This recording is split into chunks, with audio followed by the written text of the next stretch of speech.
Okay, so this is section 5.2, angle bisectors and perpendicular lines. Once again, you should have the notes out in front of you and be filling these in as they go, right? Feel free to pause the video to be able to copy things down, or if you feel like you need extra help with a certain section, you can always pause it and ask for help from me as well, or make a star so you know to come back to it, okay?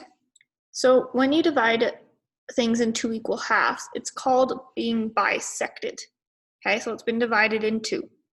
Therefore, array is just a line with a direction. So a line with an arrow on the end telling you which direction it's going. Okay, so therefore array that divides an angle in two equal parts is called an angle bisector.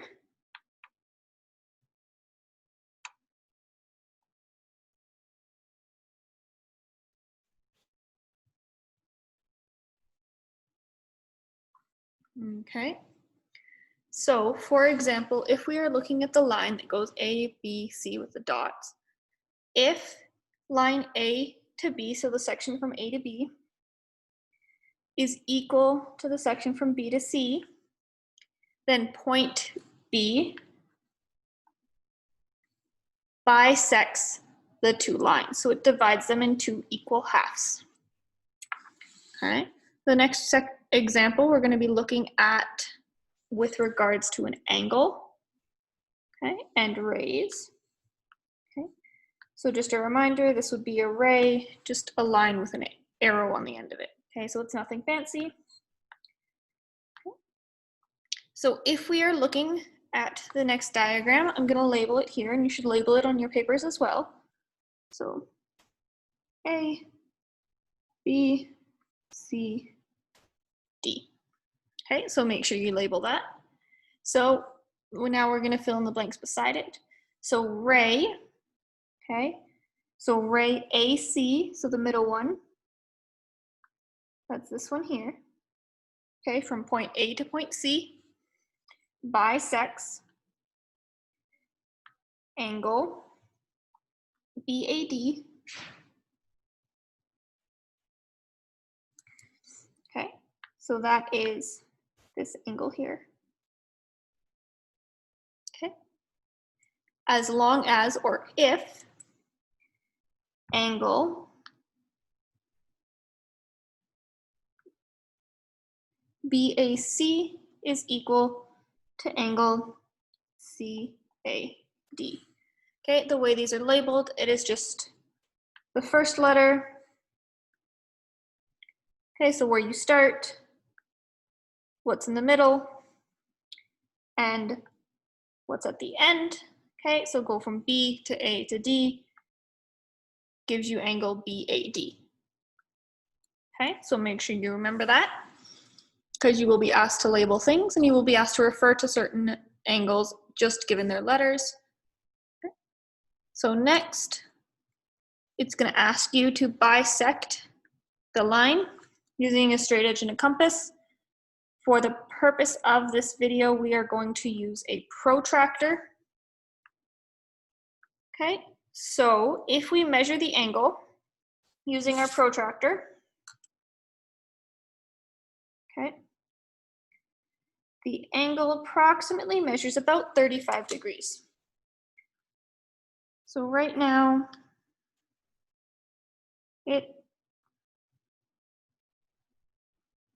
sorry, the tablet keeps jumping around.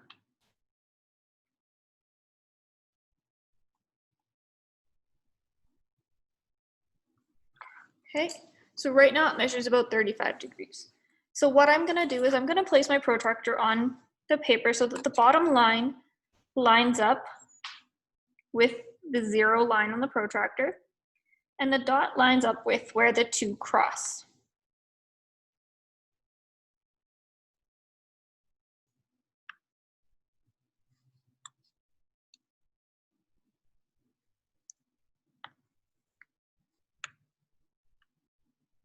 Okay, so when I do that, I'm gonna make a little line at 17.5. Okay. And all this does is that it gives me a baseline for where to line up my protractor, so I can use the flat edge of it to draw my bisecting ray. I'm going to try this as best as we can. There we go. With our arrow on the end of it because it is a ray. And what that means is that the angle on the top and the angle on the bottom are going to be equal if we measure them out. And you can indicate that they are equal by putting a line through the angle sign. Okay, so both of the lines should be approximately 17.5. How I got the 17.5 was I did 35 degrees divide by 2 to get me 17.5 degrees to figure out where the middle part was.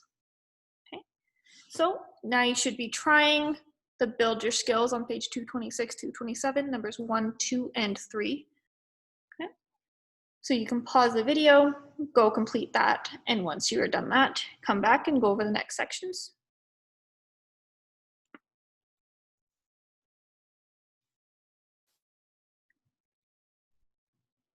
Okay, so the next sections are all about using a protractor to measure lines. Okay, so what you should do is you should have a protractor with you while you are completing these notes. I have many up at my desk if you need one. Okay, and how you use it, you line up the horizontal line so that the corner edge is matched up with the center of the protractor. Okay, so what it would like you to do for these is use a protractor to determine if any of these lines are perpendicular. Remember, perpendicular means that they meet at a 90-degree angle. Okay.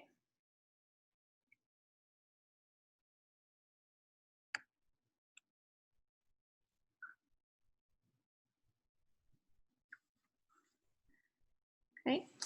So we want any that are 90 degrees. So what I'm going to do is I'm going to go through and I'm going to measure each of these. And I'm going to put whether the angle that I measured is greater or less than 90 or equal to. Okay, if it is equal to, I'm going to put a little square in the angle so that I know. Okay, so let's label our lines. So we have line 1, line 2, line 3, line 4, and line 5.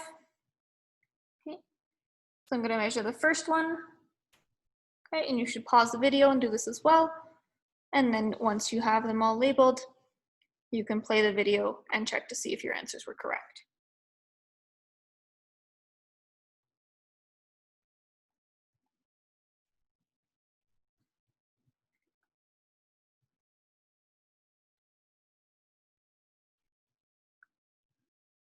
Okay, so if we are looking at the lines, only 2 lines meet in a way that they are perpendicular, okay?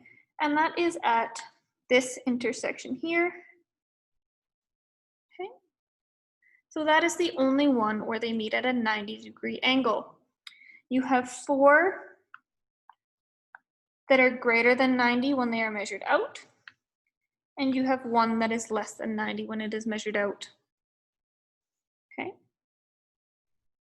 So if I'm going to state that, because it asks, you can't just do this, you need to actually state it in a final answer. Okay, so I'm going to scroll down a bit. So I would state that line 3 and line 4